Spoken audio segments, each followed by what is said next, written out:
The morning light fell through the cafe window like a quiet confession, and it landed on a man who looked as though he had been awake for years without ever truly opening his eyes. His shoulders sagged under an invisible weight, his suit pressed but worn by exhaustion, his gaze fixed on nothing at all. It was the kind of tired that lived deeper than the body, the kind that came from losing something no amount of success could replace. Outside, the city of Seattle moved quickly, unaware that inside this small cafe, two broken lives were about to brush against each other in a way that would change everything. Before the story goes any further, take a moment. If you believe in kindness, in second chances, and in the quiet miracles that happen when strangers truly see one another, please like this video, share it with someone who needs hope, leave a comment, and subscribe to the channel.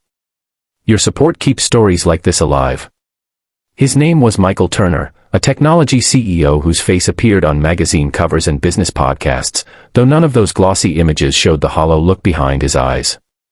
At 46, Michael had more money than he could ever spend, a glass tower office overlooking Puget Sound, and a calendar filled with meetings that never seemed to end. What he did not have was rest, or peace, or the woman who used to sit across from him at breakfast and tease him for working too much. She had died 3 years earlier after a sudden illness, leaving behind a quiet house and a man who learned how loud silence could be. Since then, Michael escaped to this cafe most mornings, sitting by the window as if watching life pass by might eventually remind him how to live again. That morning, the air smelled of coffee and rain-soaked pavement. Michael barely noticed when a young woman approached his table, her presence gentle, almost hesitant. Her name was Sarah Collins, 28 years old, a widow with a soft face marked by grief she had learned to carry without letting it consume her. She worked at the cafe part-time while raising her 6-year-old son alone, navigating a life that had shattered when her husband, Andrew, was killed in a construction accident 2 years earlier. Loss had matured her quickly, giving her eyes a depth that surprised people and a sensitivity to pain she could recognize instantly in others. Sarah noticed Michael long before that day. She had seen him come in regularly, always alone, always sitting by the window, always leaving with the same heavy posture he arrived with. There was something familiar in his exhaustion, something that reminded her of Andrew in the months before the accident, when work and worry had drained the color from his smile. Without fully understanding why, she felt compelled to acknowledge the shared ache she saw in Michael. It was not flirtation or curiosity, but recognition, the quiet understanding of someone who had loved deeply and lost completely. Life had not been kind to Sarah since Andrew's death. Bills piled up faster than she could pay them, sleep came in short, restless fragments, and grief often ambushed her in the smallest moments, like folding laundry or passing a man who wore the same cologne her husband once did. Still, she showed up every day, for her son Jacob, for her job, for herself. She believed survival was an act of faith, even when faith felt fragile. Michael, on the other hand, had surrounded himself with walls made of wealth and routine. His days were efficient but empty, his nights quiet to the point of pain. He told himself that focusing on work was enough, that love had already taken its turn in his life and left him broken. Yet something about Sarah's presence lingered with him long after she walked away, stirring a memory of warmth he thought he had buried. In the days that followed, small changes began to unfold. Michael found himself noticing the cafe more, the way Sarah moved with purpose despite her tired eyes, the way she smiled at customers with sincerity rather than obligation. He started coming earlier, staying longer, not because he wanted more coffee, but because he felt less alone there. Sarah, in turn, sensed a subtle shift in the air when Michael was around, a shared quiet that felt safe rather than awkward. Their connection grew slowly, not through dramatic conversations, but through consistency and presence. Michael began tipping more generously, though Sarah noticed it was less about money and more about gratitude. He started asking about the pastry she recommended, the weather, the small things that made a day human. Sarah, careful not to overstep, allowed herself to care just enough to be kind without reopening wounds she was still learning to live with.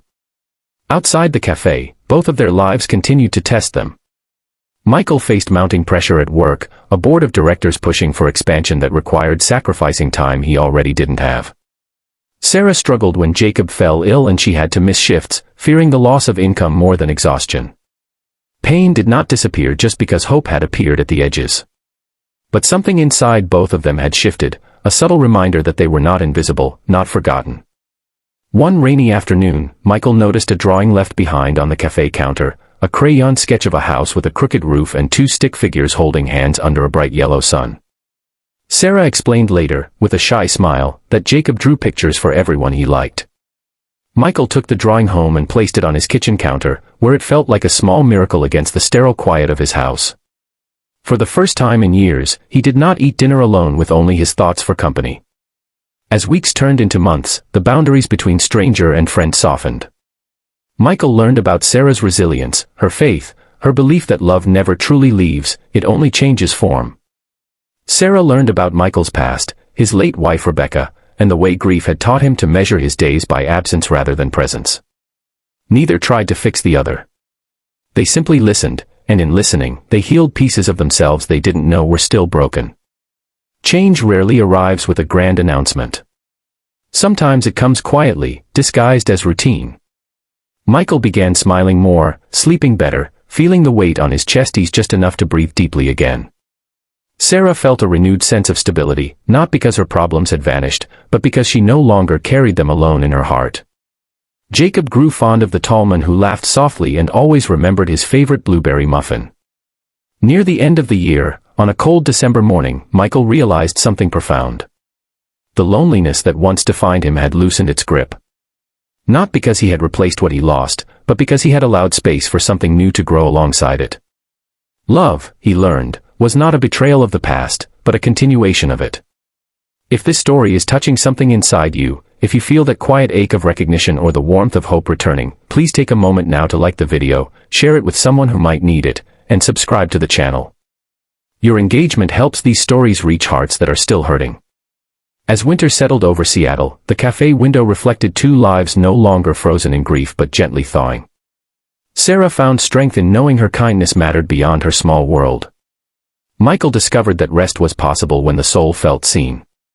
Neither had planned this chapter of their lives, but both were grateful it found them.